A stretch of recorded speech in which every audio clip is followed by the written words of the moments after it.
वक्फ अधिनियम संशोधन के खिलाफ गढ़वा में विशाल विरोध, रैली। पूर्व मंत्री मिथिलेश ठाकुर सहित हजारों ने की शिरकत। गढ़वा वक्फ अधिनियम 1995 में केंद्र सरकार द्वारा किए गए संशोधन के खिलाफ अल्पसंख्यक अधिकार मंच के बैनर तले शनिवार को एक विशाल विरोध रैली निकाली गई। यह रैली मदरसा से शुरू होकर मेन रोड होते हुए टाउन हॉल पहुंची, जहां सभा कर गढ़वा उपायुक्त को ज्ञापन सौंपा गया। सभा को पूर्व मंत्री मिथिलेश ठाकुर, जामुमो नेता ताहिर अंसारी फरीद खान, कालीचरण मेहता, करीब अंसारी मासूम खान और दीपमाला समेत कई वक्ताओं ने संबोधित किया।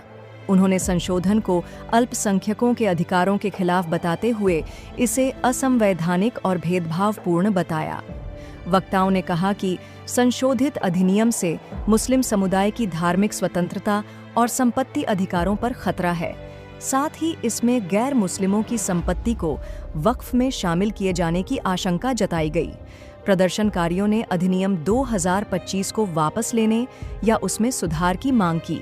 रैली में पूर्व मंत्री मिथिलेश ठाकुर, ताहिर अंसारी, फरीद खान समेत हजारों लोग शामिल हुए।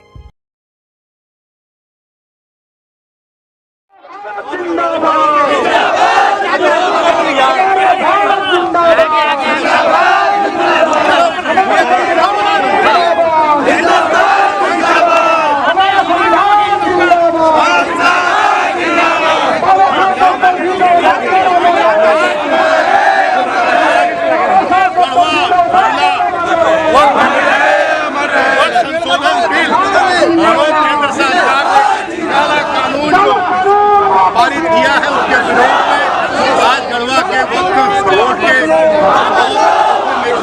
मंच के आज इसके विरोध का मार्च निकाला गया है।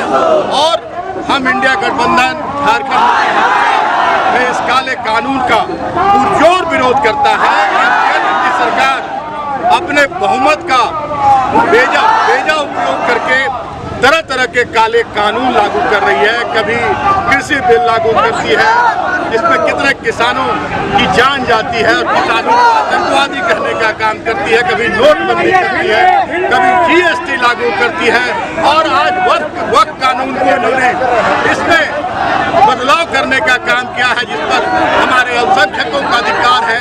कल ये लोग ऐसी तानाशाही अगर जारी रही और पूरा देश अगर एकजुट होकर विरोध नहीं किया तो कल इन लोग सिखों का जो गुरुद्वारा है, हमारे ईसाइयों का जो गिरजाघर है, हमारे जो आदिवासियों का सरना स्थल मसना स्थल है, उस पर भी काला कानून लागू करेंगे। और आने वाले दिनों में न ये हिंदू के हैं न मुस्लिम के हैं।